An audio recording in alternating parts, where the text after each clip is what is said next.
doon sa tanong mo na anong masasabi ko na sa sinabi ni Pangulong Duterte na hindi siya opposition.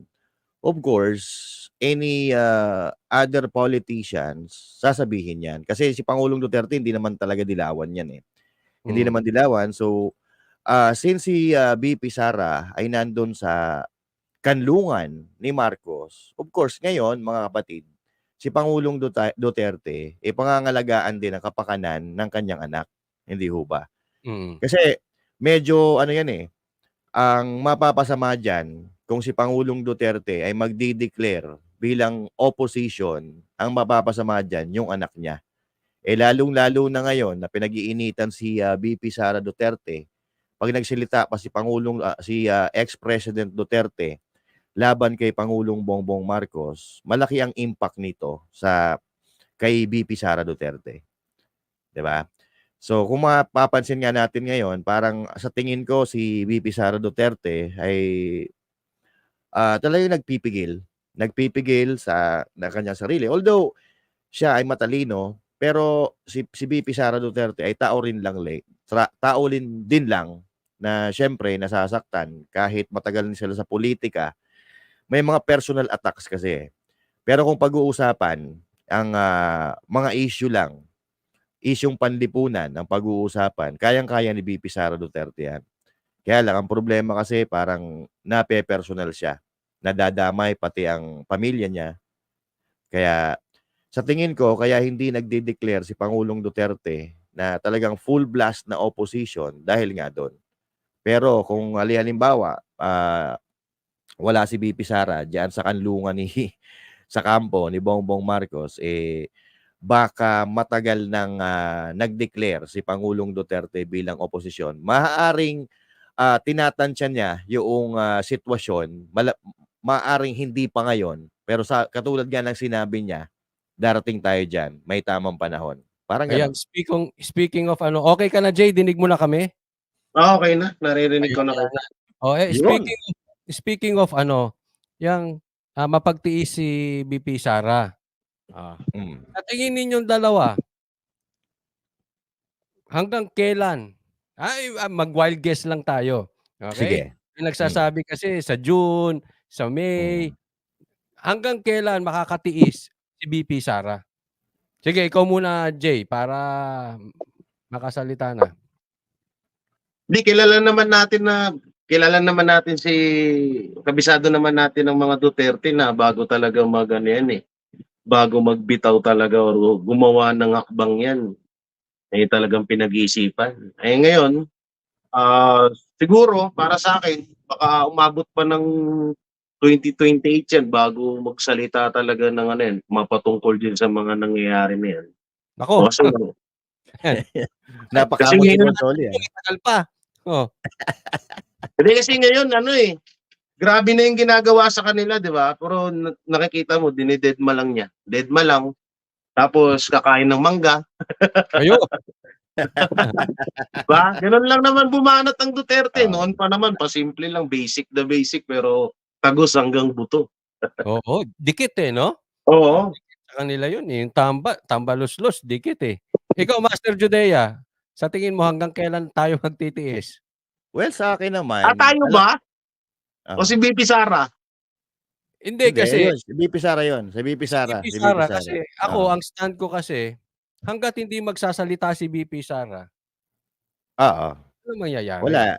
Walang Kung mangyayari. para sa'yo hindi magsasalita at magtitiis si VP Sara hanggang 2028, palagay ko Magtitiis talaga tayo. So, yung question ni Coach Oli, sa tingin natin, hanggang kailan magtitiis si VP Sara, 'di ba, Coach Oli, tama ba ako? Okay. Sa akin naman, ang mga Duterte kasi game player yan Ito lang, simple lang sasabihin ko. Siguro si VP Sara naghahantay lang ng tamang panahon. Tamang panahon para kumilos siya. Siguro kapag napuno na ang salop, ngayon siguro ang si VP Sara napakahaba ng pasensya Hindi basta-basta nagsasalita. Tsaka tingnan mo naman ang mga Duterte, pag nagsasalita sila, may laman, 'di ba? May laman. Hindi yung basta lang siya magsasalita, sasagutin lang niya yung issue. Hindi gano'n ang mga Duterte Sumasagot sila pero pag-iisipin ka nila, at hindi mo alam kung ano yung kahulugan nung sinasabi nila. 'Di ba? Yung mangga nga ang daming nasaktan eh. 'Di ba? Oo. Mm. Hindi Saka natin yung alam no kung hindi May natin saka yung alam no kung comment. may nagpa-interview 'di nga ba? eh. Hindi natin alam kung sino pinapatamaan niya do'n. So, ibig sabihin Pero nun itong pagtitiis, kasi oo, may balita na ano eh, 2 years eh, na nabalitaan niyo yun? Yun yung 2 inaantay years. 2 years na parang kasi ano, oo. Eh, inaan 'di ba, sige. iniintay 2 years halimbawa ang ano kasi nun, ang purpose kasi nun na 2 years na yun ganito, um, ngayon kasi kung halimbawa papalitan ni VP Sara si Bongbong Marcos bilang presidente, wala siyang chance na tumakbo sa 2028, 'di ba? Mm. Yun ang nakalagay sa konstitusyon natin. Hmm. At ngayon 'pag umabot Hindi naman si hindi. oo. Hindi kaya yun ang inaantay, yung sinasabi Eh, mo? maaaring oo, maaaring hindi, 'di ba? Kasi kung halimbawa, sa akin kasi ganito, eh, ngayon natitiis pa naman ni, VP Sara, kumbaga yung PC niya parang mahaba pa, eh, 'no? At, kung pagbabasehan natin nitong mga sinasabi ni Pangulong Duterte, talagang ano, eh, ah, ayaw nila ng ginagawa ng administrasyon ni Marcos, 'di ba? So, Mm. karamihan sa mga gustong gawin ng administrasyon ni Bongbong Marcos ay medyo kinokontra ni Pangulong Duterte. Siguro ako, kaya si VP Sara hindi nagsasalita kasi nga siyempre lalabas diyan na kontrabida siya, eh. Siya ang, mapapasama kung siya ang uunang babanat kay Marcos. So ngayon, ang tingin ko dito nagpapakiramdaman yung dalawa, eh. Nagpapakiramdaman si President Bongbong Marcos tsaka si VP Sara Duterte kung sino ang unang bibira. Kaya lang ang Hmm. problema dito, gumagamit sila ng ibang medium para basagin si VP Sara Duterte. Ibig sabihin kong medium, gumagamit sila ng ibang tao para banatan ng banatan, sirain si VP Sara Duterte. At hindi ako naniniwala na walang kinalaman sila diyan, 'di ba? Hmm. Kasi unang-una alam natin from the very start na yung si Ma'am She ayaw talaga kay VP Sara Duterte at kung matatandaan natin na tumunog pa nga yung usap-usapan dati na na mas gusto ni Ma'am She si Tito Sotto na kapartner ni Bongbong Marcos kaysa kay VP Sara Duterte. Kaya lang, ang inisip nila do'n sila sa win-win situation, 'di ba? Mm. Kasi may tagilid sila, eh. Tagilid sila 'pag si Tito Sotto baka hindi sila manalo. So eto Mm. 'pag si VP Sara ang naging vice presidente, automatic 'yan. Kahit matulog pa tayo during the election, panalo 'yan. Panalo na yan. At 'yun na nga ang nangyari. Hindi kasi napapansin ko diyan, ang strategy kasi na ginagawa ng mga kalaban ano, eh, iba yung bumabanat para kay Yun. BP, That's 'no? exactly my point. Iba yung bumabanat, so wala pang wala pang nakikitang, way para bumanat din si BP Sara kasi unang-una kung may nakikita naman natin sa mga video, eh, 'di ba, ano sila, eh, okey sila ni BBM, eh, 'di ba? Kung Oo. mapapansin natin ang ginagawa naman ng strategy ng mga yung mga nakapaikot kay BBM, sila yung mga bumabanat katulad ni Ma'am Shiel, 'yan ni Ma'am Shiel, 'no? Tingnan mo kung pansinin niyo babanatan niya si VP Sara. So ang ano nun, akala nila siguro porket binanatan nila is magsasalita na Mm. or babawi sa kanila para nga naman masira siya sa tao kasi biruin mo bumanat ka kay ganito, samantalang tahimik naman at okey naman ang pakikisama sa'yo ni BBM. Pero siguro Mm. sa oras din siguro na pangit na yung kasi napapansin naman natin hindi pangit yung pakikitungo ni BBM sa kanya, eh, 'di ba? Mm.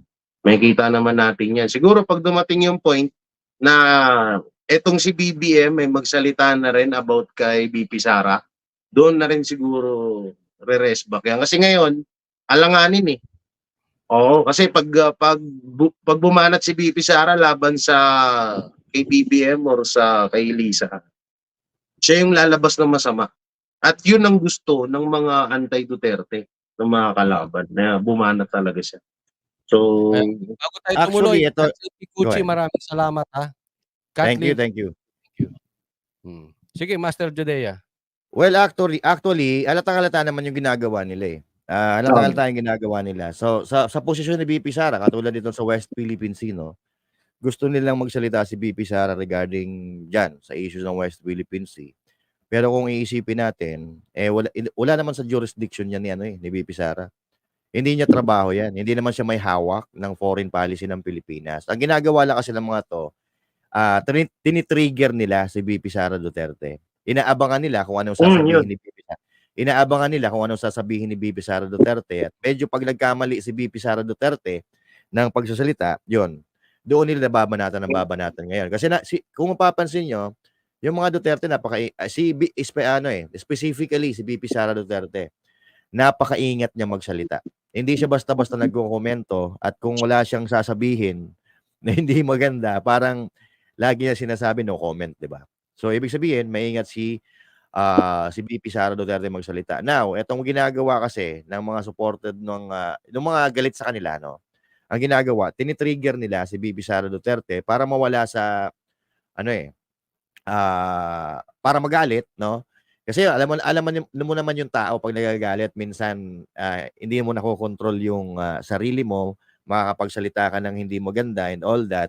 Pero ibahin niyo kasi, ang baka ang tingin kasi nitong tingin kasi nitong mga detractor ng mga Duterte, mga parang, tawag dito, basic lang mag-isip ang mga Duterte, no? Malalim mag-isip ang mga Duterte, eh. So, wag niyong itutulad sa inyo na hindi papatol sa mga ganyan-ganyan 'yan. Kasi ang No. mga Duterte, lumaki yan sa politika, lalong-lalo na sila Sara Duterte, kasi lumaki sila na politiko yung tatay nila. So, ang ibig ko lang sabihin, hindi yan basta-basta kakagat sa mga pain na inilalatag ninyo. Kaya kung ako sa inyo, wag na kayong mag-abala. Kasi may matatalino utak niyan, eh. Mahahaba pisi, matalino utak, malalim kung mag-isip ika nga. Ito nga nangyayari ngayon diyan, eh. Parang, tama yung sinabi niyo kanina na merong nagtatanggol parati sa kanila. Pansinin mo, pagka may binitawan sila, lagi yung vloggers ang bumabakbak, pero sila hindi nagde-defend. Ito magpinsan yan ng style, eh. Kunwari tahimik, kawawa sila, tapos yung Yeah. vloggers bakbak. Oh, 'di ba katulad ngayon nagpa-interview. Isipin mo ang daming magandang topic na dapat pag-usapan patungkol pa nga sa droga, na sabit-sabit sila diyan sa droga na 'yan, na checkpoint. Pero ang pinag-usapan yung usapang away babae, 'di ba? Gano'n, eh. Vloggers nila ang bumabanat. Ang tanong, bakit ba hindi mapagtanggol yung sarili nila? Wala, nililis nila, eh. Diyan magaling yung Marcos, 'di ba? Diyan magaling. Pailalim sila tumira. Obvious naman na talagang kitang-kita naman natin na I'll give you a concrete example. 'To sagutin niyo, ha. Kasi, 'di ba pinagre-resign si VP as DepEd. Yan ang ano nila ngayon. Yan ang propaganda nila, yan ang spin nila ngayon. Oh, mag-resign ka diyan si VP, yung mga vloggers na yan. O pati yung natanggal ng SMNI, yan ang litarya. Pero sila hindi nagsasalita. Oo. 'Di ba? Ang tanong, bakit magre-resign? Oo, yun. Bakit magre-resign? Ito ang nakakatakot diyan, coach. Ang tanong, kung gusto ba nila talagang mag-resign si VP Sara? Kunwari lang di sila umiimik, pinapadaan nila sa sarili nila, mga duwag lang sila magsalita? O talagang ayaw nila mag-resign si VP Sara? Pero in short, sabi ko nga, pinagtatatanggal niyo sila Attorney Vic, sila ba't hindi niyo matanggal si VP Sara? Bakit gusto niyo siyang kumusa? Siyempre kasi, iba kasi sitwasyon ni VP Sara, eh. Si VP Sara, marami siyang support. Ang suporta niya, is yung mga ordinaryong Pilipino. Tayo. Yan ang Mm. suporta niya. Yung ibang mga pinagtatanggal niya, yun yung mga bagong muka na nakikita natin sa politika. At katulad ditong nangyari kay Attorney Trixie, napanood ko kasi yung live ni Attorney Trixie, umamin siya kung sino nagpatanggal sa kanya sa karambola, di ba? Mm. At ang ginamit sa kanyang weapon doon ay yung mga tao niya. Yung mga tao niya. Ibig ko sabihin, kinausap daw siya noong babae at sinabihan daw siya na hindi ka nakarapat dapat diyan sa puwesto mo. So ano ibig sabihin nun? So ibig sabihin nun parang hint na yon na sinasabihan siya indirectly na magbitiw ka diyan sa posisyon mo. At kung tutuusin daw, kaya niyang ilaban yun. Yung posisyon niya na yon. Base do, ito, ibinabase ko lang doon sa napanood kong video live ni Attorney Trixie. Kaya naman daw siya nagbitiw sa pwesto bilang secretary ng PCO ay dahil maiipit yung kanyang mga tao, yung kanyang mga empleyado. Kasi bilang secretary ng PCO, meron siyang mga empleyado at hindi daw yun suswelduhan. So, yun ang pang-bluff sa kanya, parang blackmail ang dating na pag di daw siya nagbitaw, parang hindi susweldo yung mga tauhan niya doon. Ang masama dito, baka ganun ang mangyari kay BP Sara. Baka tanggalan ng pondo, halimbawa, yung DepEd tanggalan ng pondo. So ibig sabihin, pag tinanggalan ka ng pondo, ano ang isusweldo mo sa mga tao mo, hindi ho ba? So ngayon, mapipilitan ka na gawin ang gusto nila para isalba yung kabuhayan ng mga nasasakupan mo, hindi ho ba? Ikaw, Jay, ano masasabi mo? May nagtanong naman dito. Ang sabi niya, wala daw kakayanan. Ang sabi daw ni Llamas, walang kakayanan maging presidente si BP Sara. Pero bago mo sagutin yan, andyan si Banat Bay, may announcement siya. Oy, Banat Bay pala si Boss Banat Bay pala nandito. Sabi niya, change of schedule. Bukas ang Banatero sa SMNI, 8 to 9 p.m. Ayo, may lakad kasi kami sa Tuesday. So, bukas ang Banatero sa SMNI, abangan ninyo yan. Alright. So, Monday na. Ano ba yung tanong ulit? Nakalimutan ko rin eh. May nagsabi dito, sabi daw ni Lamas. Alam mo naman yan si Lamas di ba? Pinake news kami niyan. Naglabas ng picture si Banat Bay, nakasama niya si Pastor Kibuloy at si PRRD noon. Ang nilabas, dati na daw yon, old picture. Eto si Llamas? Yung si Panocci. Bulok na yan, lamas na yan eh. Di ba si Panocci yun, Coach Oli? Dahan-dahan ka sa panot Ay, sorry. Sorry. Nga pala, nakalimutan ko. Sige. Di ba, ano ba yung sinabi niya? Wala daw kakayanan si BP Sara maging presidente? Oo, sabi daw niya. Ayun ang komentaryo dito. Alam nyo, pagdating sa ganyan, isang napakalaking kalokohan yan. Alam nyo kung bakit? Alam nyo ba kung ano na yung tinatahak ni BP Sara ngayon? Parang siya na nga yung presidente ngayon eh. Hindi naman si BBM eh. Tapos sasabihin nyo walang kakayanan, kalokohan, parang napakalaking kalokohan naman na nun. Tingnan nyo ito lang. Sa dami-daming issue, kagaya ng sinabi ni Coach Oli kanina, sa dami-daming issue yung pwedeng pag-usapan sa mga achievement ni BBM ngayon, bakit kay BP Sara pa gumawa ng biro mo sa 1 hour na interview, doon lang nagkaroon ng highlight sa video niya about kay BP Sara, 'di ba? So ibig sabihin, walang pakialam ang mga tao sa mga achievement or ano yung buhay na meron ngayon ng mga Marcos. 'Di ba? Doon pa lang eh, no? Actually, dugtungan ko, Jay. Actually, ito nga nakakatawa, no? Bago mo dugtungan andyan si Buster TV. Gusto mo Buster TV, shoutout Buster TV, shoutout. Akyat ka lang Buster TV nakasend na yung Okay, sige, tuloy. Ang nakakatawa nga, no? Ang nakakatawa dito, pinagre-resign nila si BP Sara Duterte. si VP Sara Duterte yung nagpe-perform sa gobyernong ito. Oo, totoo. Kaya nga sinabi ko nga kanina, 'di ba? Sabi Siya ko ang na survey, siya pinakamataas, 'di ba? Sa lahat ng leader sa Pilipinas, kahit sa anong aspeto, siya ang may pinakamataas eh. Wag lang sa pondo kasi di nga binigyan ng pondo eh, 'di ba? So, eto sagutin ko yung kay Llamas. Naniniwala kayo doon?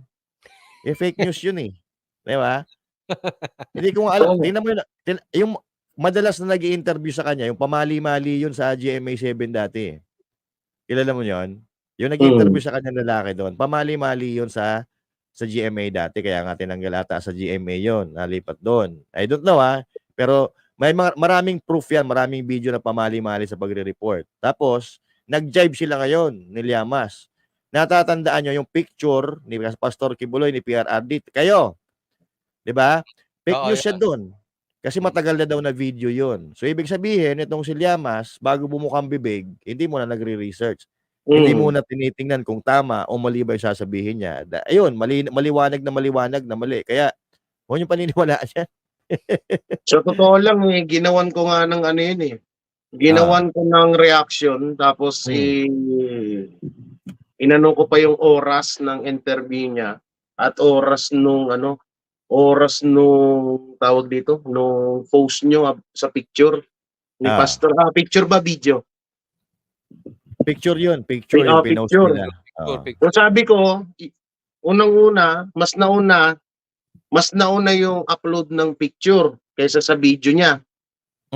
Pero hindi niya man lang muna ni-research kung old picture na ba yun o hindi. Yun ang sabi niya, old picture. Pero may date naman doon kung kailan pinost yung picture. Tapos ang pinakamasama pa nun, sa ilalim ng picture, may date, may oras, may date. Kaya nga. Sabi ko, paano mo ba yun? Ikaw talaga, sabi ko, kung kailan tumanda ka tsaka naging fake news ka. Sabi ko sa akin. Huwag kayong maniniwala doon. Panis na laway nun eh. Di ba? Yung about naman sa DepEd, masingit ko lang. Tingin nyo, dapat ba siya mag-resign as DepEd Secretary? Ayan. Hindi. Ako talaga, ang opinion ko, para sa akin. Kasi sa totoo lang talaga, masakit man at napakalaking sampal sa administrasyon ngayon, si VP Sara na lang talaga bubuhay sa kanila. Pag umalis din si VP Sara or tinanggal nila, pero hindi nila gagawin yan. Tatanggalin, hindi nila gagawin yan kasi alam mo naman ng strategy ng mga yan, puro paaway pick yan, hindi yan ayaw nilang magmula sa kanila. Ang gagawin nga nila dyan, gusto nga talaga nilang gusto nilang mapaalis or kusang umalis si VP Sara sa DepEd. So ang gagawin nilang sumbat diyan ay ngayon pa lang sa DepEd ka pa lang sumusuko ka na. Paano pa kaya pag naging presidente ka? Ayun yung magiging nakikita kong paninira sa kanya sa kanya diyan. Pero yun nga sabi ko, para sa akin, pabor ako na umalis siya. Correct. Kasi isang malaking kawalan, napakalaking kawalan siya diyan. Pag sa oras na umalis siya dyan sa DepEd na yan. Correct. Si Brothers Travelers, andyan. Akyat Brothers, shout out. Pakitin nyo na yan. So ako naman, sa DepEd, DepEd usapan natin. Oo, DepEd. Sa akin, hindi nila tatanggalin yan. Kasi alam nila, nalalabas na masama sila pag tinanggal nila si VP Sara. Kaya nga gumagamit sila ngayon ng kung sino-sinong tao para konsensyahin nila si VP Sara Duterte, di ba?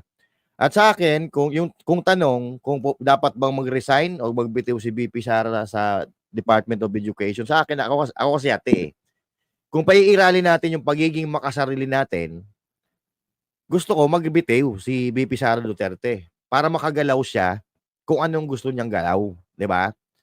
Kaya lang ang problema diyan, kung mawawalan ng secretary ang Department of Education, paano naman yung mga teacher? Magbabago na naman. Mabubutasan siya doon. Bukod sa mabubutasan, magbabago na naman ng leadership sa Department of Education. Panibagong mag-uumpisa na naman sa umpisa, 'di ba? So, ibig sabihin, mapapabayaan, mahihinto yung magandang ginagawa ni VP Sara Duterte sa DepEd ngayon kung papalitan lang ni Leni Robredo. Kasi yun ang sumutunog-tunog eh, di ba? Sa Twitter, tingnan nyo. Ano namang Pero, alam nun si Lenny? Yun ang tumutunog eh. Pinapaputok nila na si Leni Robredo ang papalit kay VP Sara Duterte. So sa akin, kung makasarili, gusto ko mag-resign si VP Sara Duterte. Kaya lang ang bottom line diyan mga coach Jay, na kay VP Sara pa rin naman eh. Kung ano yung magiging desisyon niya. Alam ko matalino si VP Sara Duterte at hindi siya gagalaw ng ikakapahamak niya or ikakasama ng image niya. Game player yung mga yan. Oo. Baka hayaan niya na lang na magsiputulan ang mga litid nung nagsusumigaw na mag-resign siya. Pero ako, hindi yan tatanggalin ni Marcos Jr. Kasi mapapasama sila. Sila ang lalabas na masama. Hindi wala yan sa bukabularyo nila. Kasi mula eleksyon hanggang sa ngayon, puro paawa-awa effect eh. Yung about naman diyan kay Ma'am Shi L. Oo. Alam niyo wala yang pakialam kahit kahit kamuhian siya ng tao.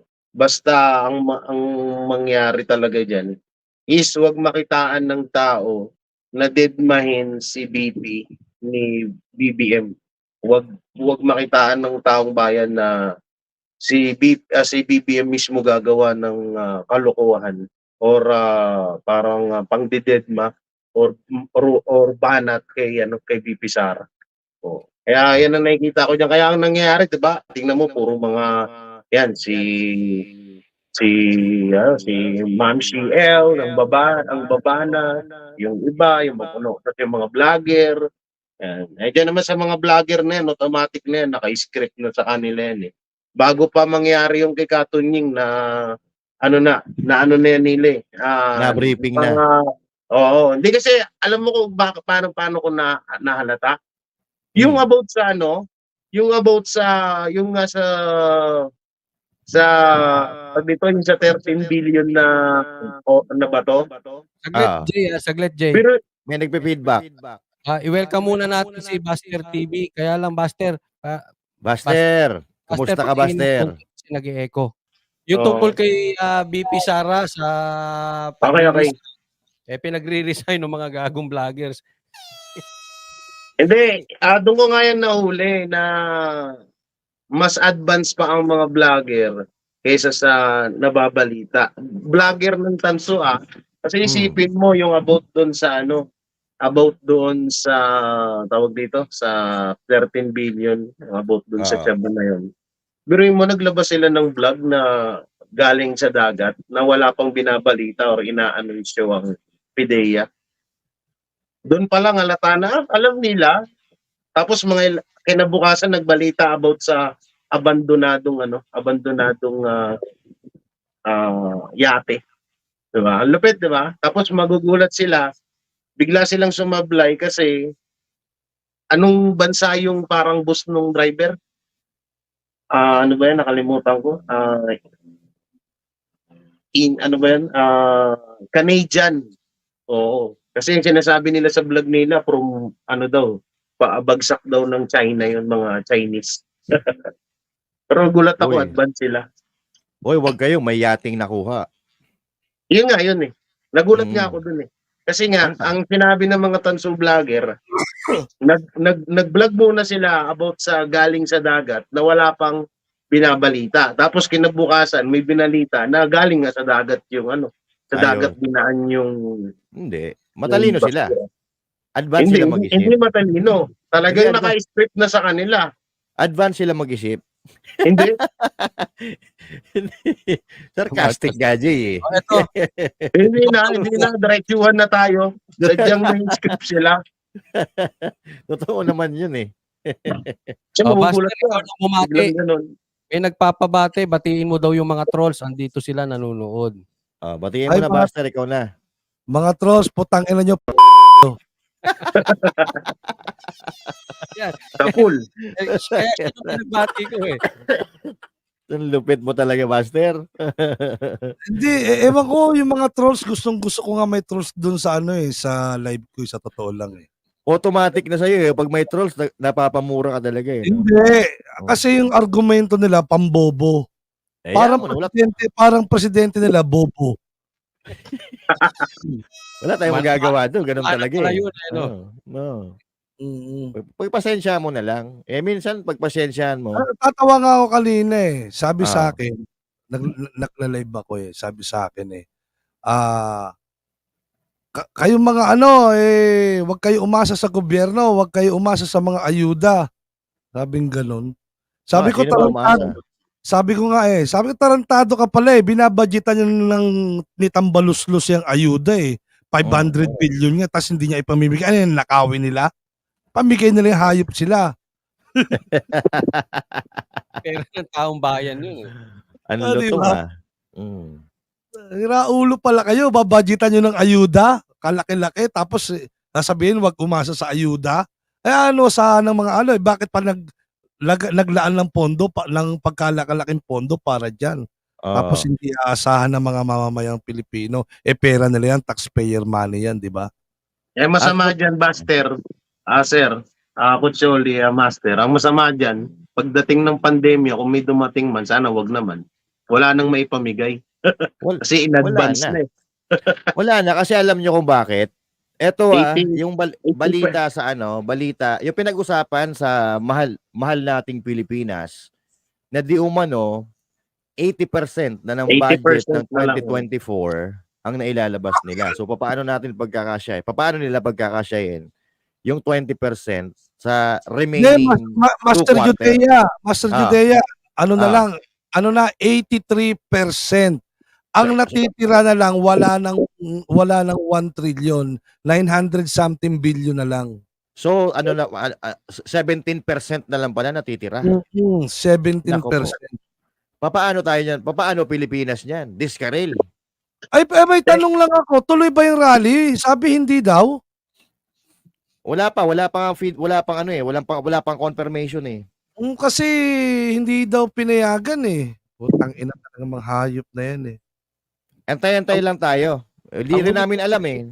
Ito si Consoli, baka alam niya. Tinatakot daw. Tinatakot yung venue. So, siyempre, alam nyo na. Para kung yung Davao nga na alam naman natin Duterte City, tinakot. Ano pa kaya yung hindi niya hawak? Oo, tama yan. Pambihira naman to si Evelyn Rosal. Evelyn Rosal, di mo kilala? Ikaw lang hindi nakakilala sa akin, lintik. Sikat yan, hindi mo kilala. Grabe ka. Tinatanong mo pa ako kung DDS ako. Kami yung mga hindi nabudol. Yan. Kami yung hindi nabudol. Kami yung taas noo na pwede kami maglakad ng nakataas ang noo kahit saan tayo magsalu-salubong. Totoo yan. Ito yung mga hindi nabudol. Ito yung hindi nakikiride on. Sigurado kung hindi nakikiride on doon sa agos ng views ngayon na bumabakbak. Kasi may agos ng views ngayon eh. For the views. Sa mga Marcos eh. Di ba Master Judaya, kami yung gumigiba noong panahon na nung nakarang eleksyon kay BBM na pinaniwalaan ng mga nabudol. Yeah.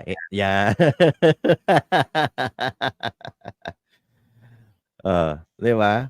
Dumating sa punto, no? Wala na nanonood sa atin, Buster, no? Wala na nanonood. Dumating sa punto na wala na nanonood sa amin kasi lahat naglipatan na sa BBM. Pero kami natili kami sa DDS. Hindi kami humiwalay. Bahala kayo diyan, dito lang kami. Tulad ngayon, yung mga BBM vlogger, wala na, hindi na siya pinagtatanggol, nandoon na kay nandoon na kay Diwata sa Pares. Oo, nandun na sila lahat. Sir Buster, yung about doon sa ikaw ba, payag ka ba na mag-resign or tanggalin si BP Sara sa pagiging DepEd Secretary? Yan, sige. DepEd Secretary number 1 sa survey na ahensya ng gobyerno tapos tatanggalin mo? Tapos ISO. Tanggalin mo na lang yung presidente. Wala namang ambag, no? Yung presidente nila, wala Pero ambag eh. mo, tatanggalin mo yung isang abogado, isang mayor, tapos isang DepEd secretary na mataas ang trust rating at performance rating. Tapos yung college, yung second year college hindi mo tatanggalin. Baliktad sila. Yung tama, mali sa kanila. Yung mali, tama sa kanila. Di ba? Anong utak ang mga meron ng mga hinayupak na ito? Buho. Di ba? Utak buho. Kung gusto nilang pag-resignin si VP Sara, ako, para sa akin, kung si VP Sara mismo, wag siya magre-resign. Hintayin niya na tanggalin siya ni BBM. Yun. Sa tingin mo tatanggalin. Hindi tatanggalin yan. Yun nga eh. Kasi yun ang magiging katapusan ng serbisyo niya sa bansang Pilipinas. Oo, sa totoo lang. Kasi lalo na, kaya nga, si BBM kasi, weak leader yan. Malambot yan. Kumbaga sa kayang-kayang tanggalin niya ng mga dilawan kahit na sabihin pandilawan ng asawa niya. Pag yan pinagkaisahan ng dilawan, madali lang yan matunaw. Kaya lang hindi matinag-tinag yan, hindi lang pinagbabalakan ng hindi maganda ng mga dilawan kasi pag nawala yan si BBM at na-impeach, sakit ng ulo nila dahil si VP Sara ang papalit sa kanya.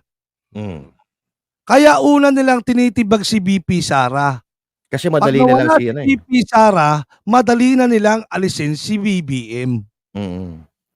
Kasi hindi naman sila ang magbibenepisyo pag nawala di para lang sila mga tanga nun. Ang magbe-benefits diyan si VP Sara. O kaya hindi nila matira-tira ngayon si BBM o si VP Sara, di ba? Kaya gusto nila banatan si VP Sara talaga. Yun ang gusto nila mawala sa landas nila kasi nga si BBM, easy na lang yan sa kanila. Pagka pinairan ng dilawan ang pera nila, mas malakas magbayad yung mga yan kaysa sa mga Sa Diba? tingin mo? May mga yung nakapalibot ngayon kay BBM, puro dilawan yan eh. Mga oligarko yan eh. Halos lahat yan eh. Kaya lang baka naman yun ang kay BBM yan kasi nga may posisyon na. Baka yun ang nagsasuggest na magbigay ng magbigay. Malamang. Baka nga baka nga kaya Salamat po baka nga kaya kakampi na nga ng dilawan niya si BBM dahil baka 'di ba yung about dun sa pulburo na yun panahon ni Noynoy yun. Baka sinalo siya nun noong mga panahon na yun, 'di ba? Baka may connection doon. Kasi Baka may gulat connection tayo yan bakit Diba? kung sino yung bumalahura, bumastos sa kanila, yung pa yung kakampi niya ngayon Yung Eto pa nga yung mga dinidikitan niya. Eto nga sabi ko nga, eto nga si BBM parang nakasandal sa pader ito eh. Sino yung pader? Si VP Sara. Parang siya nakasandal sa pader kay VP Sara. Kasi kaya hindi siya manatan eh. Tsaka Diba? eto mga kababayan, di ba lagi sinasabi na hindi daw mananalo ang mga Duterte pag wala ang mga Marcos, di ba? Mga ulumpan sila eh. Yun ang laging argumento nila no. Tapos yung mismong dilawan na si Richard Heydarian, may statement kanina. Na kung wala daw si Sara Duterte, baka hindi nanalong presidente si Bongbong Marcos. Si Heydarian yun critical yun sa mga Duterte. Pero bakit ganon ang sinasabi niya? Alam niyo kung bakit? Kasi yun ang totoo Di ba? Na hindi, sigurado, hindi na naman yan tatanggapin ng mga polboronic supporter, ng mga bobo. Kahit yung iba may mga itsura, pero wala talagang utak. Mga bobo talaga sila. Ang hirap nga nila kausap mahirap. Jinky Bell, maraming salamat po. Pero yung sila nga mismo hindi magkasundo-sundo sa mga argumento. Iba-iba. Di ba? Kasi may sarili-sarili silang agenda Nag-aaway-away nga sila sa pera eh. May nakita akong grupo nila. Nag-aaway-away sila sa pera. Ano yan, sa bayan? Yung mga budget na binibigay sa kanila, mga budget, mukhang hindi ata pantay ang party-partihan. Ano kasi yan eh, ABCD group. Oo. Marami silang grupo. ABCD nga. Na, May A, na may Team B, may Team A, may Team C, may Team D. Ano to, mga vloggers? Yung sinasabi nyo ba? Oo, mga vloggers yung iba.